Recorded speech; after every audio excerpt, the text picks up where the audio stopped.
Hey guys, today I'm super excited because I have joining me someone who I absolutely adore. Lynley is a copywriter and course creation consultant.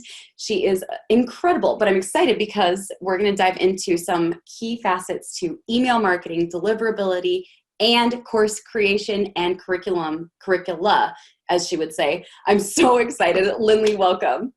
Thank you so much for having me, Rachel. This is great. I'm so happy you're here. I would love for people to hear your backstory because one of the things that I love about your story is that you didn't just like one day decide to be a course creation and curricula expert. I laugh every time I say that because you were like, it's curricula technically. And I was like, if it's plural, it's curricula. If it's one, it's curriculum.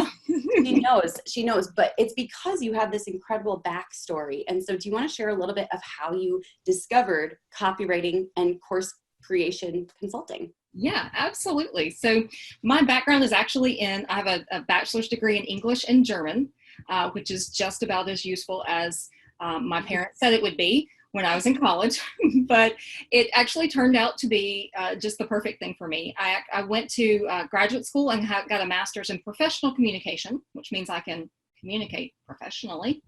But what that did was it gave me the opportunity to dive into teaching. And so I was the graduate teacher of record for about 3 years in both like the freshman 101 level. And then I also taught at a local technical school as well. So I got the experience of being a teacher in a classroom without having to like deal with parents and stuff, because these were adults and I didn't have to deal with their parents, and it was fabulous. But then when I went into, after I graduated, and I went into sort of the corporate world, and my transition was into instructional design, which is the practice and process of creating instructional material. Now that could be online training, which a lot of it is now. It could be classroom training. We did a lot of classroom training. It could theoretically could be things like workbooks and ebooks and all of that kind of thing. So my transition to corporate was really kind of perfect because it set me up and it set me into a position where I had the opportunity to dive very deeply into all kinds of topics. I was not an expert at any of them, but I was an expert at pulling the information out of people, because so often, as most of us know, when you are an expert at something, it's easy to kind of not be in touch with what the folks that are new to your industry or your topic or whatever, what they need and what they want and what they're looking for.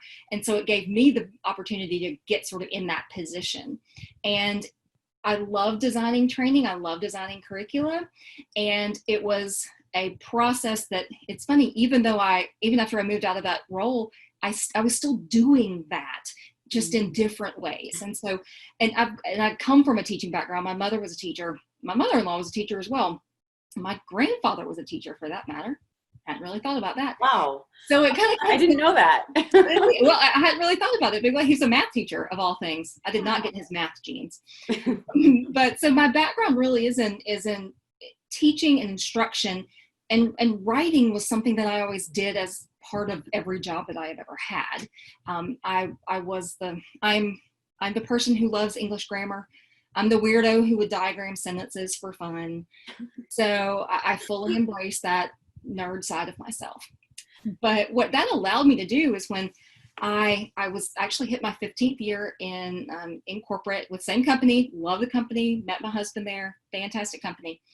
And I started getting kind of a mid-career crisis, I guess. And I told my husband I needed to do something that scared the out of me, because I felt so comfortable and just, I could do everything. And it was not easy, but it was simple, and I knew everybody and I knew kind of everything that was going on, and I needed to do it. I needed a change. I needed something different. So I jumped ship and left my comfortable corporate job with a very nice salary and benefits, and struck it on my own. And what I didn't realize at the time, but what I soon came back around to, was writing. And I realized after a couple of months of doing social media management and realizing that was really not for me, copywriting, I kind of fell into copywriting, and it was really the mashup of all of the things that I love to do, and that I'm good at. Yes. I think a lot of times we're afraid to admit that we're good at stuff, but I'm a good writer. I'm really good at English. I Yes. love editing things. I love getting up my red pen. So it really was one of those areas that I could still learn and grow because it was a new approach to writing that I'd not done before. But I had all of my background that put me in a position to be really ready to learn and to grow in that way. And then I've been able to really pull in my education background, my instructional background, by working with my clients to help them create courses. And, online courses have become, even in the last 6 months, have become such a massive part of so many people's businesses. And they're a great way to scale. They're a great way to bring in, additional revenue streams, but they're also a great way to spread your message, what you have to share with the world, to so many more people. And it's so fun to me because it's like I'm back in my first few years of corporate where I get to dive deep into what my clients do and I get to learn their business and their industry, but I get to do it from the perspective of someone who knows nothing. And I can bring that to the table so that we make sure that we nail exactly what their customers need. Amazing. I have to say, because I've known you for are we going on knowing each other for 3 years? Yeah. 2 years. Just two. Maybe rounding 2, close. But anyways. Almost at 2, yeah. Almost 2. And watching you grow from social media management and then suddenly almost like accidentally falling into this perfect zone of genius has been really cool. And one of the things that I find neat, because sometimes people will say like, oh, if someone's really good at grammar, they're very intimidating, but you're not, which is awesome. But because you're excellent at copywriting, but also excellent at English and grammar and spelling and what makes sense to our ear and to our eye, I feel like that is such an incredible, like a zone of genius that most copywriters don't have and most grammarians don't have, right? I think that's probably true. And, it's funny because so many people in online marketing, they talk all the time about your customer avatar, your ideal customer, your target market. I was learning about that 20 years ago. Oh, I just dated myself. In graduate school, when I took a course on rhetoric and we talked all about the audience and all the different appeals to emotion and logic and ethics. And that is stuff that has been around for millennia. It's, stuff that Aristotle talked about. Bless you. And, but it's nothing new. And yet so many people have a hard time really understanding their audience and getting past the surface level demographics into those really deep psychographics that are so emotional and so, so powerful and can move people from where you want them to go or can move them away from you as well. So understanding that audience is so important. And one of the things that has been particularly funny for me has been the fact that I know grammar so well. I also know when I need to not use appropriate grammar or proper grammar. It pains me a little bit, but they say you have to know the rules to break them. Yes. And I know when to break the rules from a copy perspective, because just like you said, Rachel, it's what sounds good. Sometimes what is technically correct sounds awkward and weird. And we need, especially in copy and especially in direct response, we need people to not feel jarred by something like, moving a preposition from the end of a sentence to, or whatever. So it becomes one of those things that you have to, the more deeply you understand the rules, the more you can intentionally break them to make your argument more effective. That is so good. That reminds me a lot of like music theory and how you don't normally play 2 keys right next to each other because it doesn't sound good until I can create that dissonance and I'm going to resolve it later. That's it. The resolving part is the important part. You're right. Yes. That is so good. Okay. I want to touch a little bit on the course creation side and working through how people develop these. One thing I would love to hear from you is what is something that you see going on in the market with courses that is not serving customers well when it comes to the curricula. See, this is gonna be hard. I'm just gonna go with what sounds right to my ear. Curriculums people are building. I think one of the hardest things that people struggle with when they start to really plan out their curricula is that they assume a whole lot of stuff. They assume they know what their people want, what their people need. They make decisions based on those assumptions, and they end up building out courses that aren't really serving the people they want to serve. I'm working with a client right now who, obviously he's an expert. He knows all his stuff, but when we started really nailing down a lot of the content that we're going to put into his course, which is going to be sort of an introductory course to a much higher ticket course, we started realizing that we needed to talk to these people because they hadn't really talked to the people who had been, asking for this course for so long. So we went back and we did some interviews and we talked to people and said, what do you really want out of this? And that is a step that so many people don't do. And it doesn't matter if you're creating a course or whether you're creating a marketing strategy or you're creating a product or a service or whatever. Talk to people. And, it doesn't have to be a lot of people. It can be 5 people. It could be 10 people. Yes. But talk to them and actually get on the Zoom or the phone or something, because that conversation is what is going to help you really, truly understand them. And so I'm seeing people who create courses and they put all this time and effort into it, and they don't go anywhere because either their messaging is off or the entire approach was off. Like that wasn't something that people needed, even though the expert thought they needed it, and because they weren't really in touch with what their customers needed. So that really is something that I see across the board, and it's happened to me. It's happened to everybody, I think, but a lot of people just, they make these assumptions. And if we could take a step back and honestly, take a little slice of humble pie and say, maybe I don't know everything. Maybe I need to ask what's going on and find out what's really going to help them. That said, a lot of times your people don't know, they know what they want, they don't know what they need. So it's merging those two, and so there's that overlap of where you can really serve them. But that really is the biggest thing that I'm finding. There's also a lot of people will just, pardon my language, but people will just throw crap out there.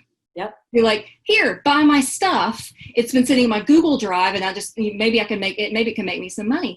And it's like there is no instructional design to it. And when I say instructional design, it doesn't mean like graphic design, right? It doesn't mean layout. It doesn't mean all of that stuff. It means developing your content in a way that supports and encourages the adult learning process, which is different than the way children learn. Yep. So most adult learning strategies are going to be different. And there's stuff that you may not even realize. And so when people start just dumping their brains and recording everything they have to say on video, if it's not truly instructionally designed, it still may miss the mark. Even though your content is fantastic, you are not necessarily building on all of these layers of these principles that have been around for many, many, many years in terms of instructional design theory. So that's really what I try to bring to the table is you've got amazing information. I've got the background to know how to organize and how to help layer that information on top of each other. So that didn't sound right at all, but you know what I mean. I get it. So that they don't just learn it and they're not just able to recite it back, but they learn it and internalize it and are able to then go and apply it. And that's really what we need in so many of these courses. I can learn all the theory all day long, but how can I actually put this into practice? And that's what's going to get people to actually finish your course, which so many of us don't, and actually get results from it. And that's what's going to keep them coming back to you when they want to learn something else. This is absolute gold. And I guarantee you, there are people who are listening to this right now saying like, the light bulbs are going off.